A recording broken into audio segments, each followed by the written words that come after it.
자, 정약용의 수호제기를 정리해 봅시다. 먼저 제목의 의미를 먼저 간략히 보면 수호제기 할 때 이 기라는 것은 글의 종류예요. 글의 종류 일종의 수필이라고 생각하면 돼요. 자, 뒤에 이제 핵심 정리할 때 잠깐 보겠지만 한문 수필, 고전 수필의 종류가 여러 가지 있는데 대표적인 게 설, 론, 기 이런 것들이 있는데 그 중에 기예요. 자신의 어떤 사실적인 경험 같은 걸 쓰는 거예요. 자, 수라는 것은 이제 지킬 숫자고 수비할 때 숫자예요. 고수하다 할 때 숫자예요. 오자는 나 오자예요. 그러니까 수오라는 말은 나를 지키다 이 뜻이 되는 거예요. 이 제자는 뜻이 엄청 많은 한자인데 제기할 제자라고 해서 목욕 제기할 때 제자도 되고 저 불교에서 제를 지냈다 할 때 제자도 되는데 여기서는 집이란 뜻이 있어요. 그래서 자, 수오제라는 것 자체가 이거 자체가 집 이름이에요. 이게 당호라고 그래요. 당호. 집당자에다가 이름 호자를 써서 집 이름이라는 뜻이에요. 그래서 이 수호제는 정약용의 큰형님인 정약현 이름 몰라도 되고 이 사람이 자기 서재를 짓고 거기에다 당호를 지었는데 수호제라고 이름을 지은 거예요. 지금으로 치면 빌딩 이름하고 뭐 비슷한 거라고 생각하면 돼요. 빌라 이름 같은 거 생각하면 돼요.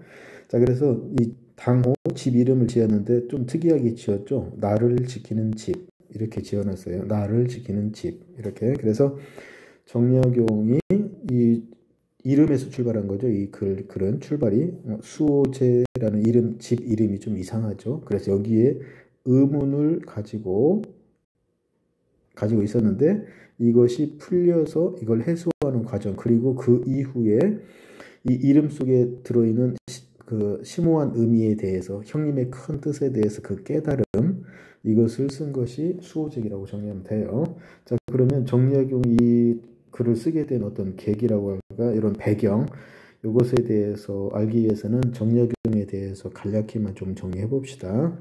이 정약용은 1762년생이고 1836년까지 75년의 생애를 살았어요. 나름 장수했죠. 자, 그런데 이 정약용의 생애를 정리할 때 여러분이 두 개를 쪼개서 정리하세요. 간략히 단순화시키면 전반기와 후반기로 나눠서 생각하세요. 그래서 이 전반기와 후반기 갈라지는 분기점이 됐던 것이 1800년으로 정리하면 돼요. 1800년. 그럼 1800년에 무슨 역사적 사건이 있었냐면 정조대왕이 승하하게 돼요. 정조대왕이 총애를 해줬던 신하가 정약용이었죠. 정조대왕이 죽으면서 정약용의 생애도 이제 아무런 시대로 이제 접어들게 되는 거예요. 그래서 이 전반기는 정약용이 득의에 차서 잘 나갈 때고 그런데 이제 정조대왕이 죽은 이후에 1801년부터 1818년까지 무려 18년 동안 유배를 가게 돼요. 유배뿐만이 아니고 유배 이후에도 전혀 재기할 기약이 없는 그런 집안이 풍비박산 난 거예요. 정조대왕 죽은 이후에. 그래서 이 유배도 아주 암울한 유배예요. 정치적으로 다시 일어설 그런 기미가 전혀 보이지 않는 그런 암울한 상황 속에서 정약용이 이런 생애를 살고 유배가 끝나고 나서도 저기 시골에 자기 집에 고향에 들어가서 은거 집과하면서 거기에서 자기가 칠학사상 그 집제성하면서 책을 써요.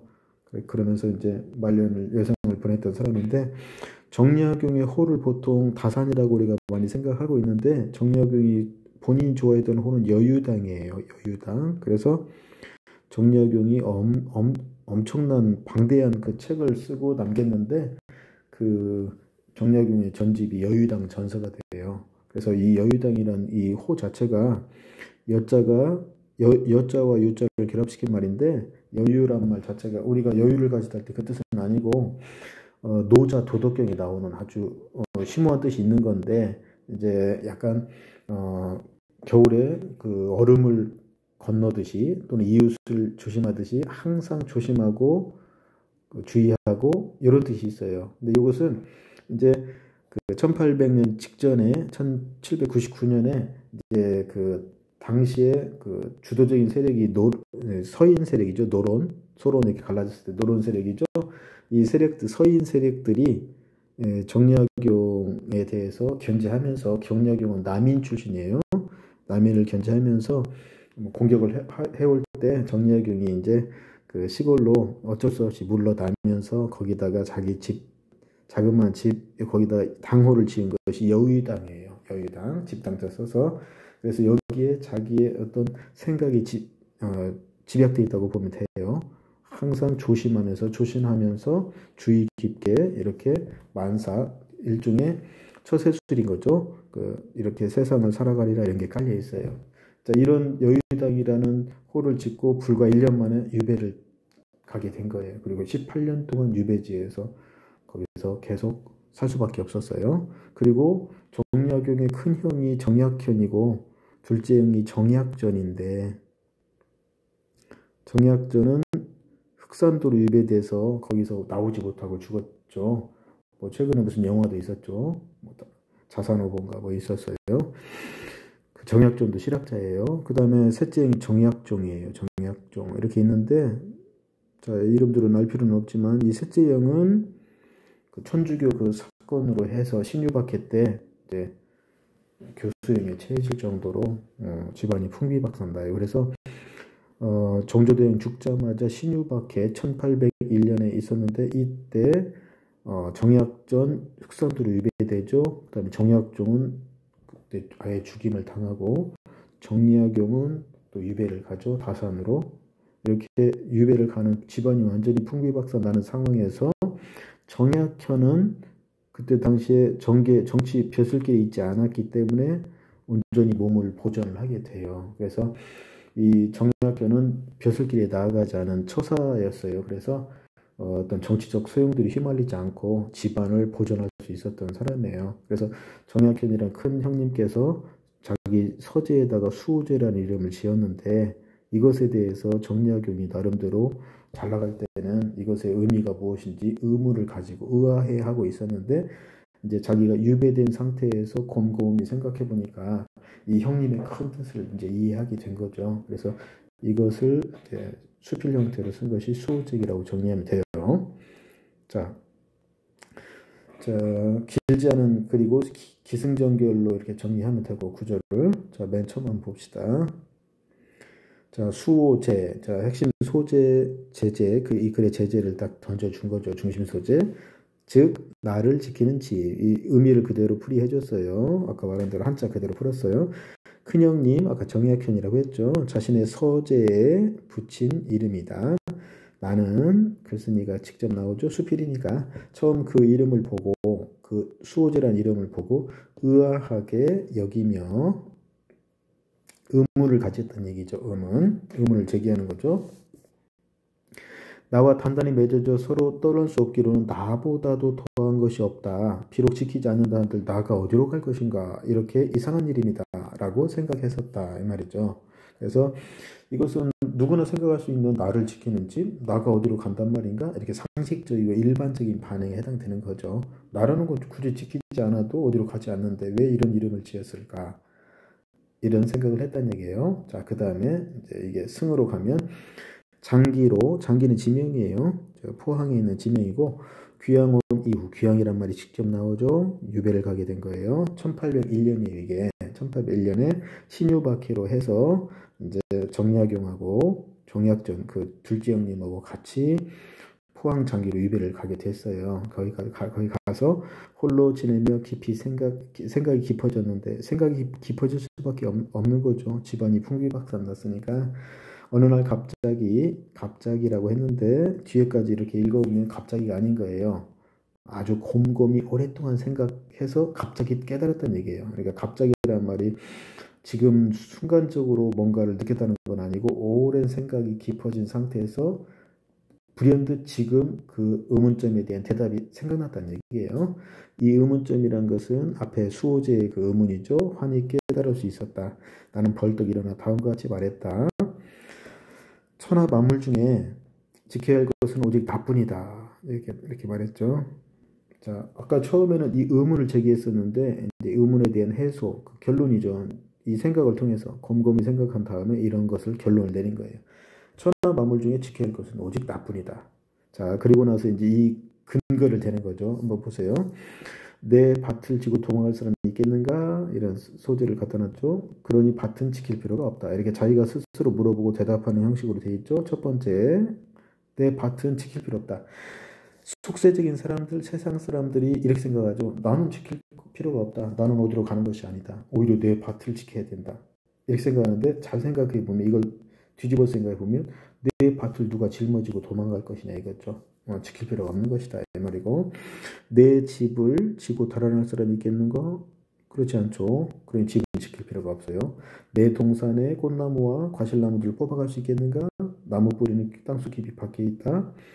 그다음에 내 책을 이게 3번, 4번이죠. 이렇게 계속 열거하는 거예요. 지금 열거하는 거예요.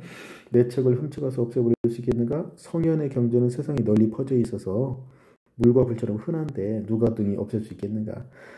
내 책은 누가 가져갈 수 있지만 그 성현의 그 경전, 그 진리는 세상에 널리 퍼져 있다. 훔쳐간 것이 아니다는 얘기죠. 자, 그 다음에 내 옷과 양식을 도둑질하여 나를 봉쇄가 만들 수 있겠는가? 천하의 실이 모두 내 옷이 될 수 있고 천하의 곡식이 다 내 양식이 될 수 있다.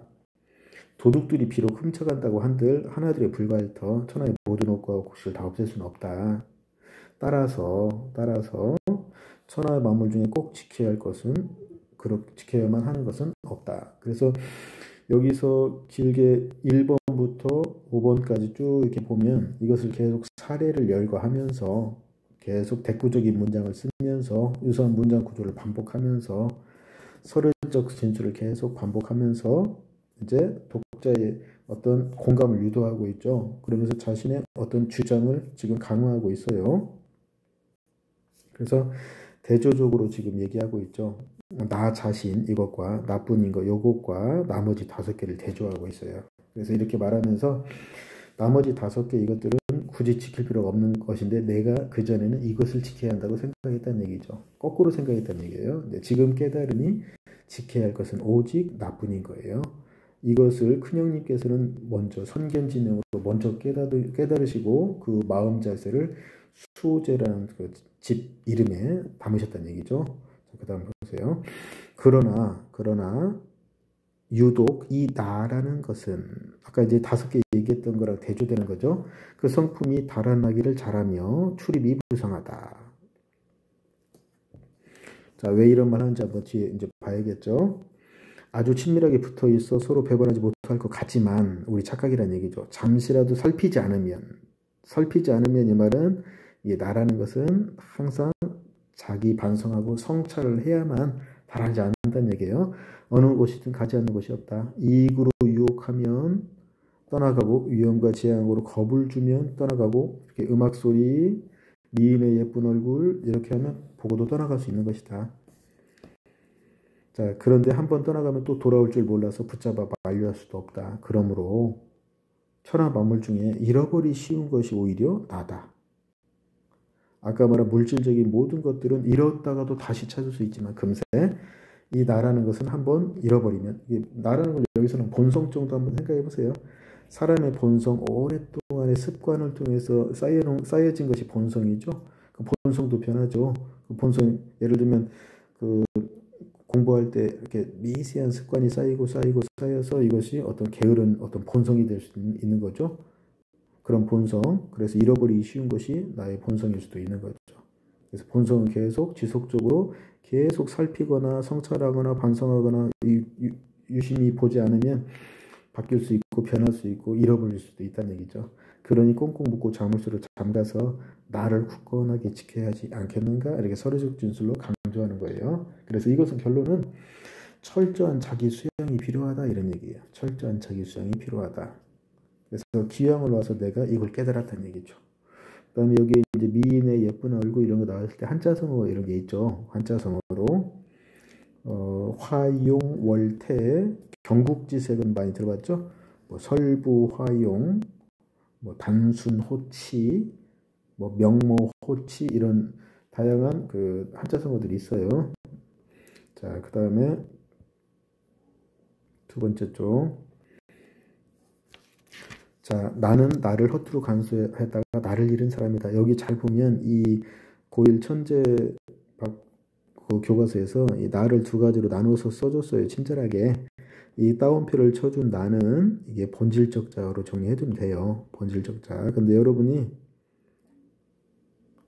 이 글 자체가 한문으로 쓴 것을 번역해 놓은 거기 때문에 어떤 글에서는, 어떤 책에서는 이 나가 따옴표가 쳐지지 않고 그냥 나라고 나올 수 있어요. 그러면 문맥으로 여러분이 이걸 구별할 수 있어야 돼요. 근데 이 책에서는 본질적 자는 대부분 나라고 따옴표를 이렇게 쳐줬어요. 그래, 친절하게. 그리고 이제 이 나는 현상적 자가 되겠죠. 현상적 자. 이 말을 다르게 하면 현상적 자는 현실적 자로 볼 수 있고 본질적 자는 이상적 자로 볼 수도 있어요. 용어 같은 용어예요. 자, 그래서 자, 이 나는 현실적 자, 현상적 자, 나는 나, 본질적 자를 허투루 간수했다가 나를, 본질적 자를 잃어버린 사람이다. 자, 그 과정 얘기가 나오죠, 이제. 자, 어렸을 때는 과거 시험을 좋게 여겨서 어렸을 때라는 것은 이제 나를 잃어버렸던 시절이죠. 본질적 자를 잃어버렸던 시절을 얘기하죠. 과거 시험을 좋게 여기서 그 공부에 빠져서 공부하는 게 나쁘다는 얘기인가? 그게 아니고 이 과거 시험 이거 속세적인 거죠. 일종의 출세역에 눈이 먼 걸 얘기하는 거죠.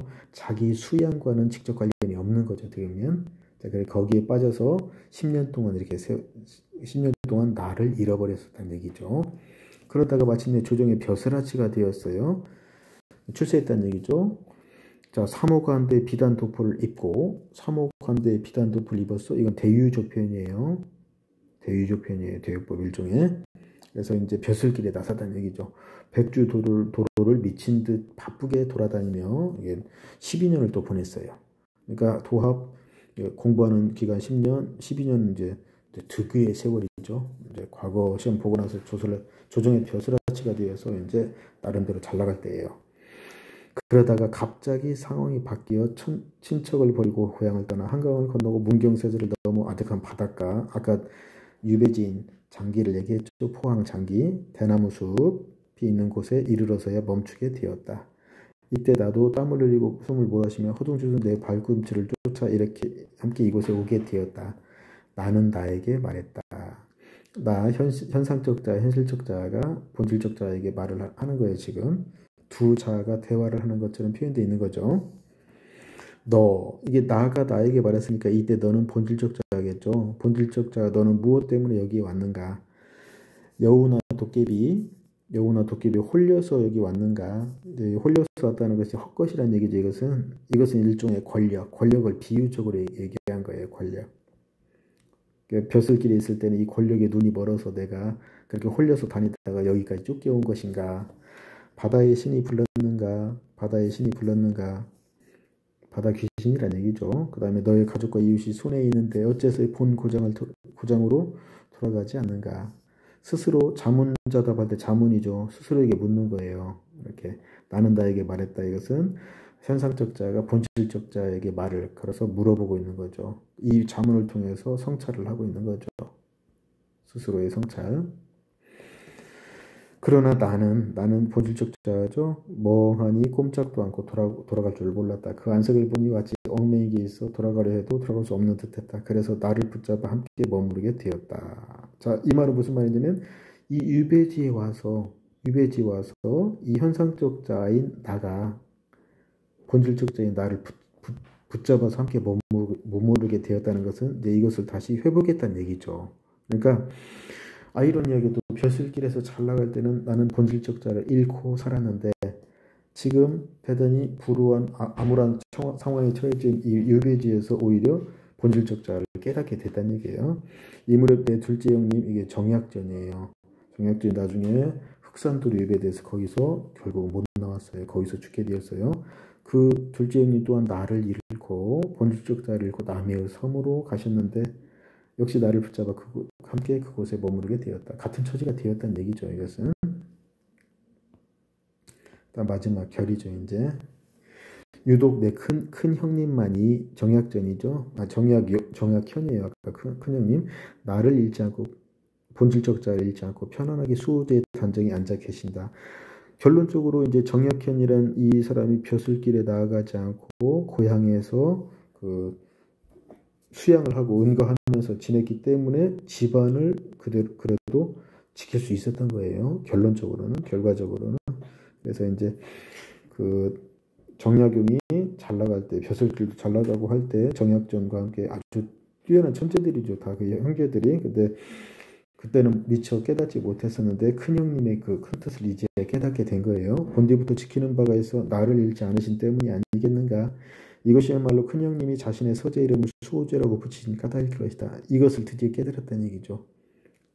집안이 풍비박산나고 이제 유배지에서 귀양원 처지가 되고 나서야 본질적 자가 얼마나 소중한지, 나를 지키고 나를 수양하는 것이 얼마나 소중한지 이걸 느꼈다는 얘기고, 그 전에 큰형님의 이 큰 뜻을 미처 생각지 못했었는데 이제서야 이제 깨달았다는 얘기죠. 일찍이 큰형님이 말씀하셨다. 아버지께서 큰형님 정약현을 얘기하죠. 자라는 것은 본명 말고 다르게 붙여주는 이름이에요. 옛날 선비들은 본명을 서로 부르지 않았죠. 호적에만 실려있죠. 자라는 것은 이제 성년 정도 되었을 때 이름을 또 지어주거나 하는 거예요. 아버지께서 나의 자를 태현이라고 하셨다. 클태자의 현자는 이제 거물현에서 검다란 뜻도 있지만 이게 뜻이 엄청 많은 한자예요. 크고 이게 현묘하다, 아주 심오하다 이런 뜻이 있어요. 그래서 태현이란 말 자체가 아주 심오하고 현묘한 이치 이런 뜻이 있어요. 아주 좋은 뜻이에요. 자, 이렇게 하셨는데 나는 홀로 이 나의 태연을 지키려고 심오하고 현묘한 그 이치, 진리, 우주 만물의 진리인 거죠. 도죠, 도. 이것을 지키려고 서재의 이름을 수호라고 한 것이다. 이는 그 이름 지은 뜻을 말씀하신 것이다. 자, 맹자께서 말씀하시기를, 자, 유명한 성현을 이제 끌어다 쓴 거죠, 지금. 무엇을 지키는 것이 큰일인가? 자신을 지키는 것이 큰일이다. 이때 자신이 다조다. 따옴표에 있는다. 본질적 자를 얘기하는 거죠. 그래서 본질적 자를 지키는 것이 가장 중요하다. 맹자의 말을 인용했어요. 그래서 이제 그의 신뢰성이나 설득력을 높이는 거죠. 드디어 내 생각을 써서 큰형님께 보여드리고 수호제의 기문으로 삼는다. 이렇게 됐죠. 이것은 이제 맨 마지막 이 구절을 보면, 이 글을 쓴 동기를 알 수 있고, 교훈으로 삼아서 길이 기억하고자 하는 거죠. 그 다음에 기문으로 삼는다 이런 데 보면 갈래상의 특징을 알 수 있고, 이게 수호제 기로 되어 있죠. 대단히 실용적인 성격의 글이에요. 원래 기라는 것은. 여기서는 어떤 수호의 의미를 깨닫고 이 수호제기를 쓴 것에 대한 자기 성찰, 자기 깨달음을 글로 쓴 거죠. 자, 이게 전반적인 그 본문 내용이고, 자, 이제 핵심 정리를 간단히 좀 봅시다.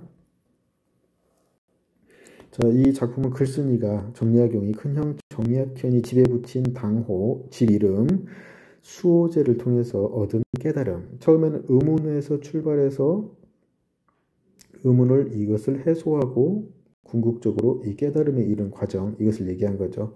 이렇게 쓴 고전수필, 한문수필이에요. 한문수필. 의문으로 시작해서 반성과 사색의 결과로 깨달음을 얻게 되는 과정을 보여주고 있다. 이 글의 전체 구조죠. 한문수필 중에서 기라는 것이고 반성적이고 성찰적이고 회고적이고 옛날 생각하는 거죠. 그 다음에 교훈적이고 자경적이란 말은 스스로 자자에 경계할 경자, 스스로에게 스스로가 경계하는 것. 수호제라는 집의 이름, 본질적 자를 지키는 것이 중요함, 주제 이렇게 돼요. 특징, 자문자다.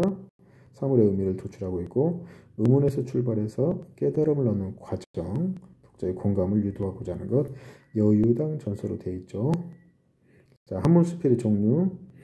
자, 논이라는 게 있고 기라는 게 있고 설이라는 게 대표적인 세 가지예요. 대표적인 세 가지인데 논은 간단히 말하면 논설문이에요. 논설문. 그래서 논리를 세워서 옳고 그름 따지는 거, 논설문. 상당히 딱딱한 글이죠. 이것은 어떤 정책이라든가 뭐 이런 것들에 대해서 얘기하죠. 개인적인 얘기하는 거 아니에요. 기라는 것은 여러 가지 사물에 대해서 기술, 기자는 이제 기록할 기자예요. 기술할 기자. 여러 가지 사물에 대해서 기술하는 글. 어떤 사건이나 경험이죠. 주로 이런 하게 된 과정을 기록해서 교훈이나 깨달음을 제시하는 목적을 지니고 있고, 자, 설이라는 게 있는데 구체적인 사물에 관해서 자신의 의견을 서술하고 이 사물의 이치, 깨달음, 이치가 좀 이런 말이 많이 나와요. 설에서는 약간은 짧게 쓰면서도 어떤 철학적인 특성을 가지고 있는 게 설이에요. 그 다음에 설하는 것도 있어요. 그 다음에 이걸 전체 과정을 한번 보면 깨달음의 과정을 통해서 본 수호적의 구성이죠. 이게 깨달음의 과정이 이 글 전체의 가장 중요한 맥이라는 얘기죠. 기승전결로 되어 있고 4단 구성으로 되어 있어요. 4단 구성. 자, 수호제라는 이름에 대한 의문에서 출발하죠. 의문에서 출발. 네, 상식적 수준의 의문을 제기했어요. 화제, 이야기거리를 제시하고 독자의 관심을 유도한 거죠. 맨 처음 한 석술 정도밖에 안 됐죠. 승에서는 이제 나를 지키는 이유에 대해서 막 5가지 열거를 하면서 얘기했었죠. 현상적 자가 변화에 대해서 의문을 해소하는 과정을 얘기한 거예요. 그다음 전에서는 본질적 자를 소홀히 한 채 살았던 삶에 대한 반성. 즉 이건 젊었을 때 과거 시험 보고 벼슬길 나가고 이게 득의양양했었던 그런 시절이 있었죠. 그것에 대해서 얘기하고 있고 자기 삶에 적용해서 벼슬길에서의 나 이걸 지키지 못해서요. 귀양지에서 나 이걸 지킬 수 있게 되었어요. 다시 이제 만나게 된 거죠. 수호적으로 쓴 내력은 맨 마지막에 나오는 거죠. 그 다음에 깨달음의 기록으로 되어 있어요. 자, 그 다음에 이걸 한번 잠깐 봅시다. 이제 자, 다른 작품에서 나, 즉 현상적 자아와 또는 현실적 자아 같은 말이에요. 나, 즉 본질적 자아 또는 이상적 자아라고도 할 수 있어요. 이런 것들이 어떤 대비 구조, 이런 것들이 좀 나와 있는 작품을 간략히 봅시다. 퇴계 이황의 도산 12곡이라고 하는 유명한 작품, 총 12수로 되어 있는데 그 중에 10번째 작품에 이런 게 있어요. 당시엔 여던 길을 몇 해를 버려두고 어디가 답니다가 이제서 돌아온고 이제나 돌아오나니 년디 마산 마로리. 시조니까 3장 6구로 되어 있겠죠. 지금 비금 표시한 게 구를 표시한 거예요. 자, 구마다 의미가 약간씩 다르니까 한번 봅시다. 당시에 가던 길을, 자, 아직까지는 이게 무슨 의미가 모르겠고 몇 해를 버려두고 그 길을 버려두었대요. 어디가 다니다가 버려두고 다녔대요. 이제서야 돌아왔는가. 어딘가 돌아왔어요 지금. 이제나마 돌아왔으니 년디 마산 마로리. 년디는 다 딴데 다른 곳에 마음을 두지 않으리라.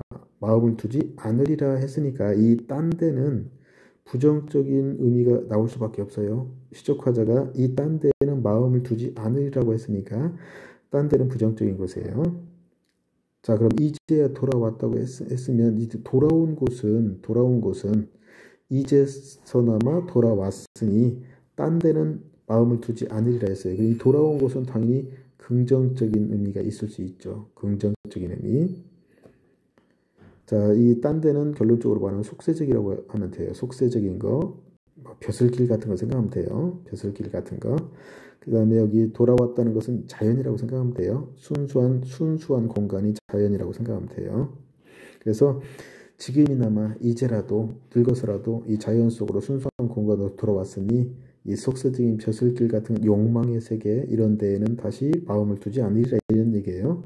그러면 앞에를 이걸 가지고 추리하면 당시엔 여던 길을 버려뒀다고 했죠. 버려두고 어디를 다녔어요? 어디 다녔어요? 벼슬길 다녔다는 얘기예요. 그러면 당시엔 여던 길은 긍정적인 거예요.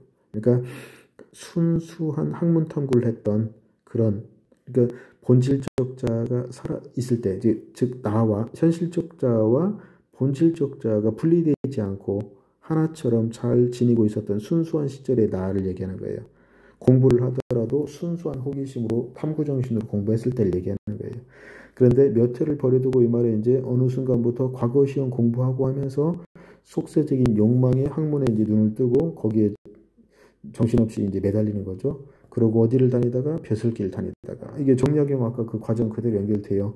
10년 동안 과거 시험 공부하느라고 정신없이 지내다가 그 다음에 12년 동안 벼슬길 나가서 정신없이 다니다가 바쁘게 돌아다니다가 이제서야 돌아왔어요. 물론 퇴계 이황은 이것을 이제 나이 먹고 이제 은거를 한 거지만 정약용에 대입하면 이제 정약용은 이제 유배지에서 이거죠.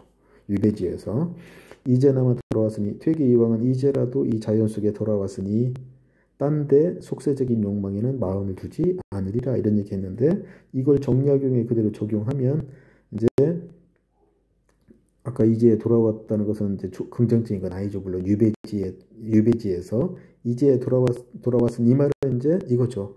나가 본질적 저 나를 만난 거죠. 이렇게 해석할 수 있겠죠. 그래서 됐으니 이제 년대 마음 마로리는 이제 다시는 현상적 자와 본질적 자가 분리되지 않을 수 있도록 스스로 이렇게 반성하고 성찰하면서 수양하면서 살리라 이렇게 이제 연결시킬 수 있겠죠. 자, 두 번째 작품 현대시인데, 자, 현실적 자와 이상적 자 이렇게 얘기 나오면 항상 나오는 시인이 그 윤동주예요. 윤동주의 길이라는 시예요. 이건 빨리 간략히 봅시다. 잃어버렸습니다. 출발을 잃어버렸습니다. 이제 상실로 시작하는 거죠. 상실. 뭘 잃어버렸다? 나예요. 결론적으로 나. 본질적 자. 무엇을 어디다 잃었는지 몰라. 더 심각한 상황이죠. 두 손이 주머니를 더듬어 길에 나섭니다. 이 길은 탐색의 길인 거죠. 탐색. 그래서 이 시는 자아 탐색인 거예요. 본질적 자. 자아 탐색의 어떤 시예요. 그래서 본질적 자아를 잃어버렸는데 이것을 찾아 나서는 과정을 그린 시라고 보면 돼요. 돌과 돌이 끝없이 연달아 길은 돌담을 끼고 갑니다. 이 길이 계속 연달아 있어요. 이 길을 계속 따라서 가고 있어요. 이것이 자아 탐색의 과정인 거죠. 아까 그 수호제기가 의문을 통해서 이 의문을 해소하는 과정, 그래서 깨달음을 얻는 과정을 얘기했죠. 이거 똑같은 거예요. 담은 쇠문을 굳게 닫아 길 위에 긴 그림자를 들이우고, 그림자는 약간 부정적 이미지가 있죠. 왠지 쓸쓸한 부정적인 이미지. 그러니까 이제 나가 이렇게 만나기가 쉽지 않은 상황을 이렇게 그림자 이런 이미지로 표현한 거예요. 길은 아침에서 저녁으로, 저녁에서 아침으로 통했습니다. 돌담을 더듬어 눈물 짓다. 왜 눈물을 짓냐면 이 나와 나가 현상적 자와 본질적 자가 결합하지 못하고 만나지 못하기 때문에 눈물을 짓는 거죠. 하늘은 부끄럽게도 푸릅니다. 성찰의 이미지가 있죠. 풀 한 폭이 없는 이 길. 풀 한 폭이 없는 이 길은 대단히 부정적, 암울한, 힘겨운 고난과 시련의 그런 이미지가 있죠. 정약용에 대입해보면 유배의 상황을 얘기할 수 있어요. 이것을 걷는 것은 담 저쪽에, 담 저쪽, 그러면 반대가 담 이쪽이겠죠. 담 이쪽은 나가 있는 곳이고, 즉 현상적 자아가 있는 곳이고, 그러면 담 저쪽은 나가 있는 곳이겠죠. 이상적 자, 본질적 자가 있는 것이겠죠. 그런데 내가 이쪽, 담 저쪽에 내가 남아있기 때문에 이때 나가 바로 본질적 자아겠죠. 남아있는 까닭이고, 즉 내가 이 길을 걷고 있는 것은 현상적 자가 이 길을 계속 끊임없이 이렇게 힘들더라도 풀 한 포기도 없는데 이것을 걷고 있는 것은 담 저쪽에 내가, 즉 본질적 자가 어딘가에 있으리라는 믿음. 이것 때문에 나는 이것을 만나기 위해서 담을 끼고 돌고 있다는 얘기죠. 어느 순간에 담을 끼고 돌다 보면 문을 통해서 서로 만날 수 있다는 믿음이죠. 내가 사는 것은 나도 이제 현상적 자예요. 잃은 것은 바로 본질적 자아죠. 이것을 찾는 까닭입니다. 그러니까 윤동주의 길이란 시인데, 윤동주에게 있어서 삶이라는 것은 결론은 뭐냐? 현상적인 자 나가, 이상적인 자 나를 찾아 나가는 과정, 만나기 위해서 끊임없이 성찰하는 과정, 이렇게 보는 거죠. 그 다음 시 또 보면 둘 다 이제 또 윤동주의 시인데 한번 봅시다. 파란 녹이 낀 구리 거울 속에, 거울이 나오죠. 성찰의 이미지예요. 내 얼굴이 남아있는 것은 어느 왕조의 유물이게 이다지도 욕될까, 스스로를 바라볼 때 욕되게 느끼는 거죠. 일제강점기라는 암울한 시대 현실과 관련돼 있어요. 이것을 그대로 또 정약용에 적용할 수도 있어요. 이제 정약용이 유배된 상태에서 거울, 즉 자기 성찰을 하고 있는 거예요. 욕될까, 이것은 자기가 지난날을 생각하면서 본질적 자를 잃어버린 상태로 살아왔던 것을 깨닫지 못하고 살았던 것을 반성하는 거죠. 나는 나의 참회의 글을, 이것은 이제 윤동주가 이 시를 쓰게 된 어떤 계기가 있기 때문에 그것까지 생략할게요. 참회의 글을 한 줄에 줄이자. 무슨 기쁨을 바라 살아왔던가. 자, 내일이나 모레나 그 어느 즐거운 날에, 이 어느 즐거운 날을 윤동주의 배경으로 하면 광복의 날로 볼 수 있는데, 이걸 정약용에 적용하면 유배지에서 풀리는 날로도 볼 수 있고, 아니면 이제 현상적 자와 본질적 자가 결합할 수 있는 그런 날, 긍정적인 날이죠. 나는 또 한 줄의 참회로 써야 한다. 그때 그 젊은 나이에 왜 그런 부끄러운 고백을 했던가. 이 부분은 또 윤동주의 참회록의 어떤 배경과 관련돼 있어서 그것은 이제 길어지니까 생략할게요. 밤이면 밤마다 나의 거울을 닦아보자. 이게 성찰이죠. 이게 성찰이죠. 자, 이것을 이제 조선시대 선비식으로 얘기하면 수양이 되는 거예요. 내면 수양, 정신 수양 이렇게 되는 거예요. 아까 정약용이 수호제기로 가면 정약용이 수호제기라는 글을 쓰는 과정, 이 자체가 거울을 닦는 행위인 거예요. 일종의 성찰하고 수양하는 행위인 거죠. 그러면 어느 운석 밑으로 홀로 걸어가는 슬픈 사람의 뒷모양이 거울 속에 나타나온다. 이것도 일제강점기라는 암울한 상황 속에서의 배경이 깔려있는 내용이니까 이거 생략할게요. 그 다음에 마지막 작품으로 고향에 돌아온 날 밤에, 고향이라는 이 시어, 고향이란 공간 자체가 어떤 존재의 본원에 해당되죠. 본원. 이건 본래적인 자아가 살아 숨쉬는 그런 어떤 상징적 이미지가 있는 게 고향이죠. 고향이 돌아온 날 밤에 내 백골이. 백골은 해골이에요. 부정적 이미지가 있죠. 딸하고 한 방에 누웠다. 이게 이제 나예요. 나라는 것은 현상적 자아죠. 현실적 자아. 부정적 자아죠. 어두운 방은 우주로 통하고 하늘에선가 소리처럼 바람이 불어온다. 바람이 불어온다. 이 바람이 각성의 계기가 돼요. 각성의 계기. 자, 그래서 어둠 속에 곱게 풍화작용하는 하는 백골을 들여다보며 이 각성의 계기를 통해서 백골이 이제 풍화작용한다고 했으니까 현상적 자가 서서히 사라지고 있는 과정이죠. 눈물 지는 것이 내가 우는 것이냐, 백골이 우는 것이냐, 아름다운 혼이 우는 것이냐. 이렇게 했는데 백골은 일단 현상적 자, 현실적 자로 본다면 이것과 정반대되는 아름다운 혼은 아름다움의 수식도 있죠. 이 혼은 이상적 자, 본질적 자겠죠. 이 나라는 것은 그 중간 매개적인 존재라고 볼 수 있어요. 지조 높은 개는 수식어가 지조 높은을 하고 있으니까 개가 부정적이진 않죠. 밤을 새 어둠을 짓고 있어요. 어둠은 부정적인 거니까 이걸 짓고 있으니까 몰아내고 쫓아내는 거죠. 어둠을 짓는 개는 나를 쫓는 것일 게다. 즉 이 개도 각성, 나를 각성의 어떤 계기가 되는 그런 소재겠죠. 나를 자꾸 채찍질 해주는 그런 내면의 어떤 그런 각성의 계기가 되는 소재겠죠.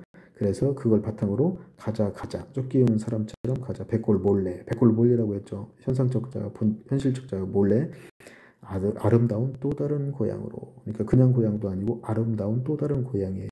그러니까 이제 이건 일제강점기라는 상황이 좀 약간 배경 깔려 있는데 일제에 의해서 어떤 그 황폐화된 타락한 그런 고향이 아닌 진정한 고향, 이상향적인 고향으로 가자 이렇게 말했으니까 이것은 결론적으로 나의 세계로 가자는 얘기죠. 본질적 자가 순수한 본질적 자가 회복된 그런 세계로 가자 이런 얘기죠.